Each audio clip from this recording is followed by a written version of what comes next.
سورۃ النحل اللہ کا کلام ارشاد فرماتا ہے ادعو الی سبیل ربک بالحکمۃ والموعظۃ الحسنہ۔ پیارے حبیب، آپ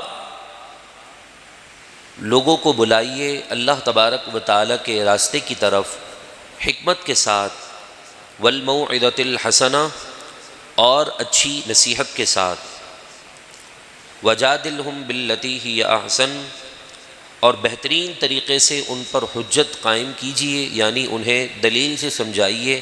اگر وہ دلیل سے سمجھنا چاہتے ہیں۔ آقا دو جہاں صلی اللہ تعالیٰ علیہ وسلم کو جو یہ بات ارشاد فرمائی گئی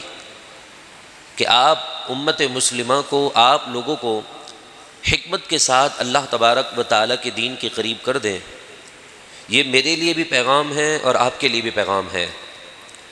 آئیے حضرت ابو ہریرہ رضی اللہ تعالیٰ عنہ کو جو میرے محبوب نے 5 نصیحتیں فرمائیں،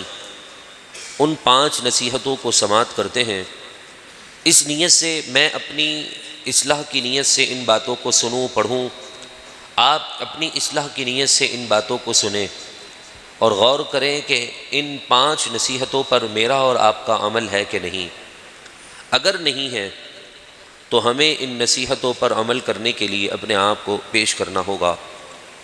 حضرت ابو ہریرہ رضی اللہ تعالی عنہ بیان کرتے ہیں کہ رسول اللہ صلی اللہ تعالی علیہ وسلم نے ارشاد فرمایا، من یأخذ عنی ہؤلاء الکلمات، جس نے مجھ سے یہ 5 چند کلمات حاصل کر لیے، فیعمل بہن، پھر اس پر عمل شروع کر دیا، او یعلم من یعلم بہن، یا پھر جس نے ان باتوں کو سیکھا اور پھر عمل کیا، تو فرمایا کہ اللہ تبارک و تعالی اسے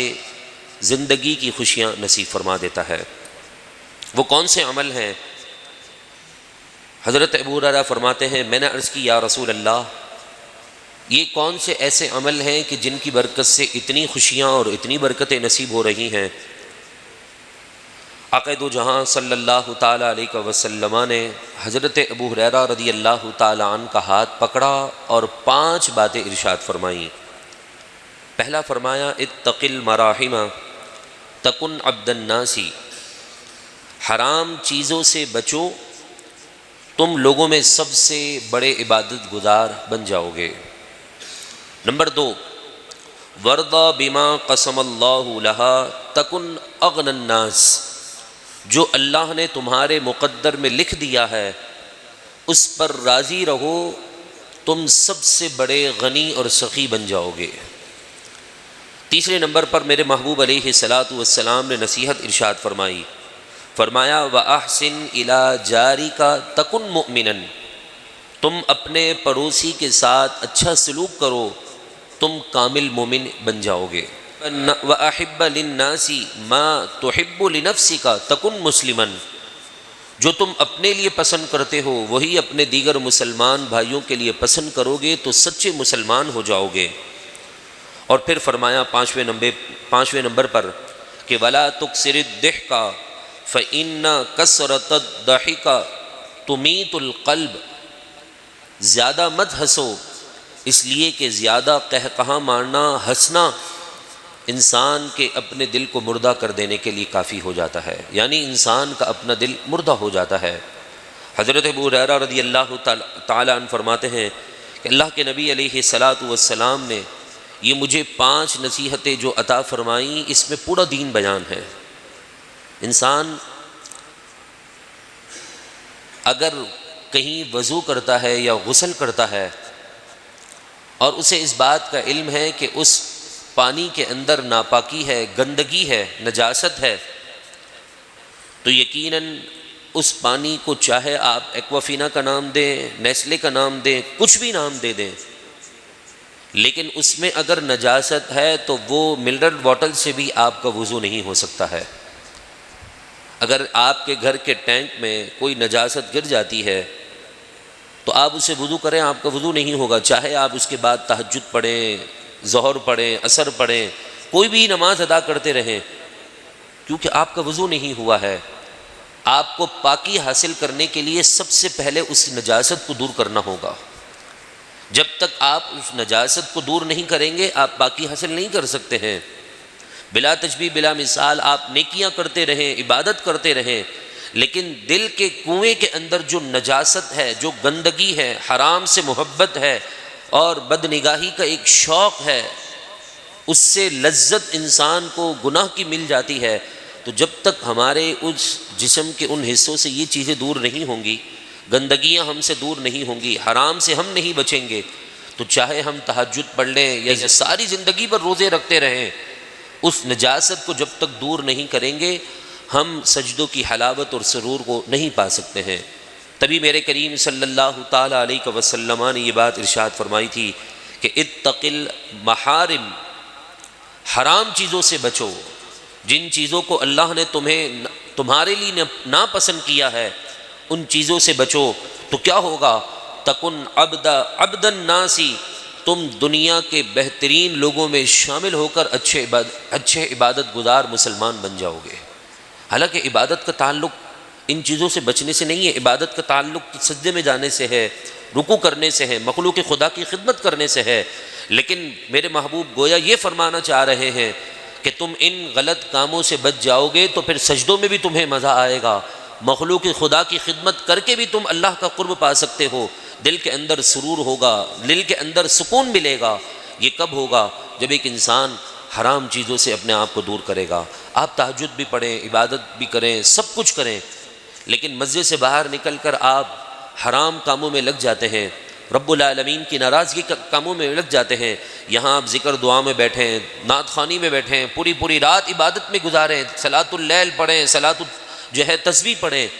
باہر نکل کر حرام میں لگ جائیں گے، نہ تو صلاۃ التسبیح کا سرور ملے گا، نہ فجر کی نماز کا سکون ہوگا، نہ ہی سجدوں کی حلاوت مل سکے گی۔ تبھی قرآن مجید فرقان حمید نے فرمایا تھا کہ نماز انسان کو بے حیائی سے اور فحاشی کاموں سے روک دیتی ہے۔ اگر جو نماز مجھے اور آپ کو حرام اور فحاشی اور بے حیائی کے کاموں میں سے نہ روک سکے تو یقیناً اس نماز کو نماز ہی نہیں کہا جا سکتا ہے۔ تبھی اللہ کے نبی علیہ الصلاۃ والسلام نے ابو ہریرہ رضی اللہ تعالیٰ عنہ کو یہ 5 نصیحتوں میں سے سب سے پہلی نصیحت جو فرمایا اتق المحارم، حرام چیزوں سے بچ جاؤ، تکن عبد الناس، بہترین عبادت گزار بن جاؤ گے۔ اور پھر اللہ کے نبی علیہ الصلاۃ والسلام نے جو دوسری نصیحت فرمائی، آج ہم سب کچھ کر رہے ہیں، نیکیاں بھی کرتے ہیں، عبادت بھی کر رہے ہیں، رشتہ داروں کی مدد بھی کر رہے ہیں، مسجدوں سے کچھ نہ کچھ تعلق اور محبت کا سلسلہ بھی ہر مسلمان کا کہیں نہ کہیں سے جڑا ہوا ہے، لیکن ہماری زبان ناشکری کے اس خاص اسٹیج پر جا کر پہنچ چکی ہے کہ جس کے بعد ہمیں اپنی نعمتیں حقیر لگ رہی ہوتی ہیں اور دنیا کی اور دیگر لوگوں کو جو حقیر نعمتیں ملی ہوتی ہیں وہ ہمیں بڑی لگ رہی ہوتی ہیں۔ ہمارے پاس دولت بھی ہے، شہرت بھی ہے، نام بھی ہے، گھر بھی ہے، کار بھی ہے، اور ہمارے پاس دنیا کی نعمتیں بہت ساری موجود ہیں، بالفرض خارجی نعمتیں نہ بھی ہوں۔ آنکھ صحیح ہے نا، یہ بھی بہت بڑی نعمت ہے۔ جن بھائیوں کی آنکھ میں مسئلہ ہے نا، آپ جا کر ان سے پوچھیں کہ وہ زندگی کیسے گزار رہے ہیں۔ دولت نہ بھی ملے، ہمارا جیب خالی ہو، کھانے پینے کے لیے ہم ترس رہے ہوں، لیکن ہمارا جو یہ ہاضمے کا نظام ہے نا وہ درست ہے، یہ بہت بڑی نعمت ہے۔ ہمارے پاؤں سلامت ہیں، ہم اٹھ کر وہاں سے وہاں چلے جاتے ہیں، یہ بہت بڑی نعمت ہے، لیکن ہم اس اللہ تبارک و تعالیٰ کی نعمت کا شکر ادا نہیں کر رہے، تقدیر پر راضی نہیں ہیں۔ ہم اپنی چیزوں کو کمتر سمجھ رہے ہیں، دوسرے والی لوگوں کی حقیر چیزوں کو دیکھ کر ہم ان کے دیکھ رہے ہیں کہ ان کے عالی شان محلات بنے ہوئے ہیں، ان کے عالی شان بڑے بڑے بنگلے بنے ہوئے ہیں، لیکن بنگلے میں رہنے والے کتنی بیماریوں کے شکار ہیں ہمیں تو نہیں معلوم۔ اس بنگلے میں اور اس محلات میں رہنے والے، ان بڑے بڑی کوٹھیوں میں رہنے والے لوگ کس کس تکلیف میں ہیں ہمیں تھوڑی معلوم۔ ہم ان تکلیفوں سے نجات پائے ہوئے ہیں، ہم سکون سے زندگی گزار رہے ہیں، لیکن رسول اللہ صلی اللہ تعالیٰ علیہ وسلم نے جو ابو ہریرہ کو نصیحت فرمائی وہ یہی فرمائی نا۔ آپ نے فرمایا وَرْضَ بِمَا قَسَمَ اللَّهُ، جو اللہ تبارک و تعالیٰ کی تقسیم پر راضی ہو گیا، جو رب نے اس کے مقدر میں لکھ دیا اس پر وہ راضی رہا، تکن اغنى الناس، فرمایا میرے نبی نے اللہ اسے بڑا غنی کر دیتا ہے، بڑا سخی بنا دیتا ہے، لوگوں سے اسے بے پرواہ کر دیتا ہے، پھر لوگوں کی اسے حاجت نہیں ہوتی، وہ اپنے دل کی بات سنتا ہے جو قرآن اور حدیث کے مطابق بھی ہوتی ہے، وہ اپنے دل کی ان کلام کو سنتا ہے، اللہ اس کے کان میں وہ پاور طاقت دے دیتا ہے جو اپنے ضمیر کو سن سکتا ہے۔ یہ کب ہوگا؟ جب آپ لوگوں کے معاملات سے، لوگوں کی چیزوں سے، لوگوں کی نعمتوں سے اپنی نظریں ہٹا دیں گے، اللہ آپ کو بے نیاز کر دے گا، اللہ آپ کو غنی کر دے گا۔ یہ کب ہوگا؟ حضرت ابو ہریرہ کی نصیحت میں میرے نبی نے فرما دیا کہ جو اللہ نے تیرے مقدر میں لکھا وہ لاکھوں سے بہتر ہے، اس پر راضی رہ لے، اللہ تجھے لوگوں سے بے نیاز اور غنی کر دے گا۔ اور پھر انسان جب اس کیفیت میں پہنچ جاتا ہے تو پھر اس کے پاس بظاہر کچھ نہ بھی ہو، ایک وقت کی روٹی بھی نہ ہو، پھر بھی وہ اللہ تبارک و تعالیٰ کی نعمتوں پر راضی رہتا ہے۔ اور پھر تیسری نصیحت جو فرمائی اللہ کے نبی علیہ الصلاۃ والسلام نے فرمایا وَأَحْسِنْ إِلَىٰ جَارِكَ تَكُنْ مُؤْمِنًا۔ آج ہم خود تو اچھا کھا رہے ہیں، اچھا پہن رہے ہیں، مگر پھر بھی ان علاقوں میں یہ وبا نہیں پہنچی ہے جو یہ وبائیں بڑے بڑے سوسائٹیز میں اور بڑے بڑے ایریاؤں میں پہنچ چکی ہے کہ 500 گز پر پھیلا ہوا، 1000 گز پر پھیلا ہوا، نہ جانے کتنے کتنے دور دور تک جو ہے پھیلے ہوئے بنگلے، رہائش پانے والے 4 سے 5 افراد، پڑوس میں کیا ہو رہا ہے، وہ بھوکے سو رہے ہیں، ان پر کوئی آفت اور مصیبت ہے، برابر والے کو نہیں پتہ ہوتا۔ یہ آج مہنگائی نے اور بڑی ٹیکنک سے یہودیوں اور عیسائیوں نے، دین دشمنوں نے مسلمانوں سے اس حسن سلوک کو دور کر دیا ہے۔ اللہ کے نبی علیہ الصلاۃ والسلام کی نصیحت فرمایا وَأَحْسِنْ إِلَىٰ جَارِكَ تَكُنْ مُؤْمِنًا۔ سچے مومن بننا چاہتے ہو، ایمان کامل حاصل کرنا چاہتے ہو تو اپنی فکر کے ساتھ ساتھ اپنے پڑوسی کی بھی فکر رکھو، ان کے ساتھ حسن سلوک کرو۔ بسا اوقات یہ دیکھا گیا ہے، ہر محلے کی کہانی ہے، اپنے گھر کی 4 دیواری کے سامنے گندگی کو اٹھا کر دوسرے کے گھر کے سامنے پھینک دیتے ہیں، اپنے گھر کا گندگی کا کچرا دوسروں کے گھروں میں ڈال دیتے ہیں، اور پھر اپنی تکلیفیں، اپنی بلائیں دوسروں کے اوپر ڈال دیتے ہیں، اور پھر سمجھتے ہیں کہ ہم پکے مومن ہیں، جبہ کبہ پہن کر، ڈاڑیاں رکھ کر، سرمے لگا کر، عطر لگا کر ہم ڈاڑی پر تیل لگا کر باہر آ جاتے ہیں، سمجھتے مومن بن گئے۔ صرف اور صرف عبادت سے ایمان کا تعلق نہیں ہے۔ میرے نبی علیہ الصلاۃ والسلام کا دین اتنا سکڑا دین نہیں ہے، اتنا تنگ نظر نہیں کہ فرمایا کہ بس مسجد میں داخل ہوئے تو تم مومن، باہر نکل گئے تو اب فرعون اور نمرود بن جاؤ، نہ، فرمایا اب گھر میں جا رہے ہو نا تو پڑوسیوں کا بھی دھیان رکھو۔ فرمایا وَأَحْسِنْ إِلَىٰ جَارِكَ تَكُنْ مُؤْمِنًا۔ اگر تم اپنے پڑوسیوں کے ساتھ حسن سلوک سے پیش آئے، اللہ تمہیں ایمان کامل کی دولت عطا فرما دے گا۔ کتنی بڑی بات ہے، ورنہ ہم تو سمجھے تھے کہ صرف سجدوں میں ہی ایمان ہے، صرف سجدوں میں ایمان نہیں، صرف نماز میں ایمان نہیں، وہ ایمان کا بہت بڑا درجہ ہے۔ لیکن فرمایا ایک بوڑھی عورت کے متعلق پوچھا گیا کہ یا رسول اللہ وہ بیچاری کمزور ہے، لاغر ہے، فرائض کے علاوہ دیگر نوافل میں اور دیگر معاملات میں حصہ نہیں لے سکتی، آپ اس کے بارے میں کیا کہتے ہیں؟ لیکن اس کے اندر ایک کوالٹی ہے، وہ ہے اس کی زبان بڑی پیاری ہے، پڑوسی اس سے بڑے خوش ہیں،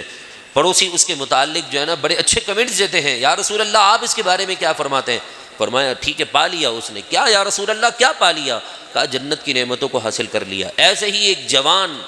اس کے متعلق کچھ عرصے کے بعد پوچھا گیا، کہا یا رسول اللہ بڑا تہجد گزار ہے، بڑا نیک ہے،